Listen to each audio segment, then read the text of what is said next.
Both recordings show government-filmed objects.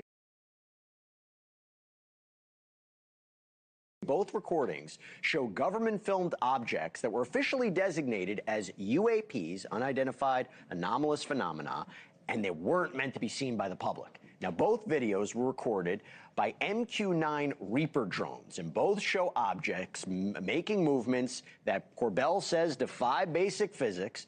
The first video dates back to August of 2012. It's recorded over the Persian Gulf using infrared sensors. It shows three objects moving in what appears to be a triangular formation, and at one point, one of the objects falls back, and it suddenly accelerates forward again, kind of like in a slingshot motion to rejoin the other two. Weird. The second video, more recent, 2021, recorded during a U.S. drone mission over southern Syria. And in this footage, you have a single object that's tracked by a weapons-grade targeting system. Now, it moves steadily at first, then suddenly changes direction, accelerates out of frame at what analysts describe as extreme speed. There's no visible propulsion. NewsNation has not independently verified the authenticity of these videos. The Pentagon has not confirmed them or even commented. But what are we actually seeing in these videos? Nick Pope's here, investigated UAPs for the UK Ministry of Defense. Nick, good to see you. These the real deal? Yes, I think so. Jeremy and George, the journalists concerned, have a proven track record of getting authentic Pentagon footage into the public domain. And when you see these sorts of things just move in a straight line at a constant speed, sure, you can say balloons, birds. But as you said in your intro, the Pentagon itself put this into the UAP category, unidentified anomalous phenomena. And that's what we're looking at. Okay, let me ask you the million-dollar question.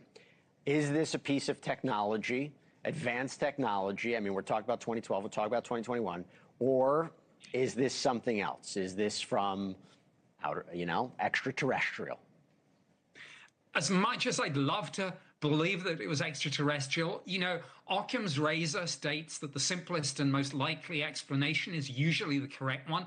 These were Middle East videos in one of the most crowded areas of sky when it comes to cutting-edge aerospace technology, aircraft, drones. The United States has a lot there because the US is there. China and Russia are probably there spying on them. Iran is there too. So my best estimate has got to be this is our own terrestrial tech.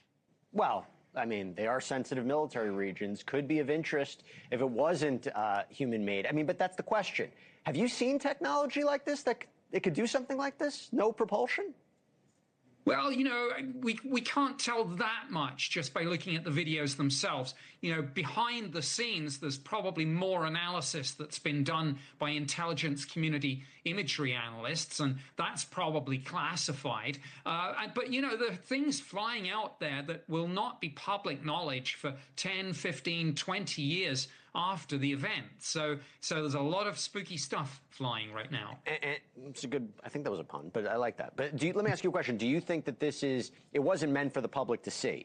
Was it not meant for the public to see because of the sensitive military technology? I mean, Jeremy Corbell says the footage came from intelligence archives. You tell me, is that what we're dealing with, that they were concerned that this could compromise us? Well, I think Jeremy and George are both very careful that they follow the law in this, as are the people concerned who gave them the videos. That being said, I know a lot of people in the military who see these sorts of things and are aware of them, are very frustrated at what they see as the slow pace of UAP disclosure. And so, Jeremy and George often are a kind of conduit for getting this material out. So let's have a wider debate about it. Let's get Congress looking at it. Let's get other media outlets looking at it. And let's get a kind of brains trust of experts trying to figure out what we're looking at here.